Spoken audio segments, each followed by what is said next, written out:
રઘુવંશી સમાજના યુવક યુવતીઓને યોગ્ય જીવનસાથી મળી રહે તેવા હેતુથી બજરંગ ગ્રુપ રાજકોટ દ્વારા આગામી તારીખ 12 ને રવિવારના રોજ સાંજે 4 થી 7 વાગ્યે રાધેશ્યામ કોમ્પ્લેક્સ ગ્રાઉન્ડ ફ્લોર ખાતે નિઃશુલ્ક પ્રથમ પરિચય સમારોહનું આયોજન કરાયું છે, જેમાં મોટી સંખ્યામાં લોકોએ રજીસ્ટ્રેશન કર્યું છે। સમગ્ર આયોજન વિશે વધુ માહિતી અબતક મીડિયા હાઉસની મુલાકાતે આવેલા બજરંગ ગ્રુપના સભ્યોએ પૂરી પાડી હતી।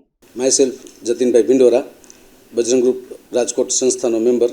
અમારું હાલના તબક્કે જે કાર્ય છે મેરેજ બ્યુરોને લગતું, જે દર રવિવારે વ્યવસાય કેન્દ્ર નિઃશુલ્ક કાર્યરત છે 4 થી 6, પણ એમાં એક કદમ આગળ વધી અને અમે એક પરિચય મેળાનું આયોજન કરેલું છે, જે આ રવિવાર તારીખ 12/5/24ના બપોરે 2 થી સાંજે 7 વાગ્યા સુધી તેનું કાર્ય છે, જે તદ્દન નિઃશુલ્ક રાખવામાં આવેલું છે। પ્રથમ પરિચય મેળો બજરંગ ગ્રુપ ઓફ રાજકોટ દ્વારા જે આયોજન થયેલું છે, જે તદ્દન નિઃશુલ્ક રાખવામાં આવેલું છે અને તે માટેનું સ્થળ નિશ્ચિત કરેલું છે હેમુગઢવી હોલ, જેનો ટાઈમ બપોરે 2 થી સાંજે 7 વાગ્યા સુધીનો રાખવામાં આવેલ છે। જેમાં ખાસ કરીને મહાનુભાવોની હાજરી આપણે કહીએ તો પોરબંદર શ્રી કેતનભાઈ ઠક્કર સાહેબ, IAS અધિકારી, જિલ્લા વિકાસ અધિકારી શ્રીની હાજરી રહેશે, જે દીપ પ્રાગટ્ય તરીકેની હાજરી એમની નોંધ લેવામાં આવી છે। આ સિવાય રાજકોટ લોહાણા મહાજન પ્રમુખ શ્રી રાજુભાઈ પોબારુ સાહેબ, ડૉક્ટર સાહેબ શ્રી નિશાંતભાઈ ચોટાઈ, જે રાજકોટ લોહાણા મહાજન કારોબારી સમિતિના પ્રમુખ છે। આ સિવાય ઓર્થોપેડિક સર્જન ડૉક્ટર વિવેકભાઈ ખખર હાજર રહેવાના છે અને સંસ્થાના સંસ્થાપક શ્રી કિશોરભાઈ કારિયા અત્યારે મારી સાથે જોડાયેલા છે, અમારી ટીમ જોડે।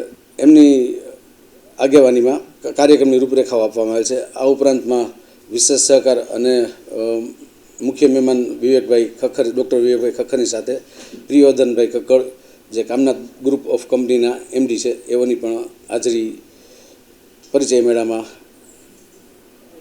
રહેશે। અને યુવક અને યુવતીઓનું રજિસ્ટ્રેશન સંપૂર્ણ થઈ ચૂક્યું છે, પણ એમને ત્યાં એન્ટ્રી લેવા માટે જે અમારો પરિચય મેળાનો સમય 2 થી 7 વાગ્યાનો છે, પણ યુવક અને યુવતીઓ જે રજિસ્ટ્રેશન થઈ ચૂક્યું છે તેમને બપોરે 1 વાગ્યાથી હાજરી કમ્પલસરી ફરજિયાત છે, જેનાથી રજિસ્ટ્રેશન પ્રક્રિયા સહેલી થાય અને એ લોકોને અમે અંદર એન્ટ્રી આપી શકીએ।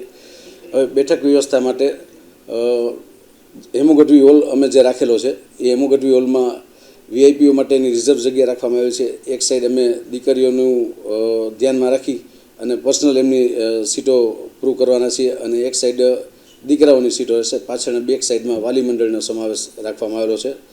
સ્ટેજ ઉપર જાજુ કોઈ પ્રવચન ન રાખતા ફક્ત 4 થી 4:30 મહેમાનોની આગતા સ્વાગતા અને ટૂંકું પ્રવચનનો પ્રોગ્રામ અડધી કલાક પૂરતો રાખવામાં આવ્યો છે, જેથી મેક્સિમમ વધુમાં વધુ કેન્ડિડેટ લાભ લઈ શકે એવો સંસ્થાનો ઉદ્દેશ છે અને સંસ્થા એના માટે કટિબદ્ધ છે।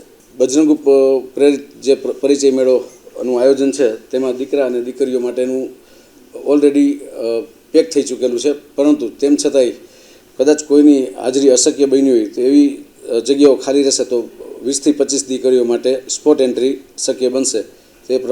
એ મુજબ દીકરીઓને હાજરી આપવાનો અનુરોધ કરવામાં આવે છે। આ સિવાય બજરંગ ગ્રુપના જે ભામાસા બનેલા છે, કે જે અમે ફ્રી ઓફ ચાર્જ કરીએ છીએ, તો આના માટે અમારા જે ભામાસા એટલે ડોનરો જે છે અને VIP મહેમાનો છે, એ બધાની હાજરી બજરંગ ગ્રુપમાં ઉપસ્થિત રહેવાની છે અને આ તકે સર્વેનો આભાર વ્યક્ત કરવામાં આવે છે।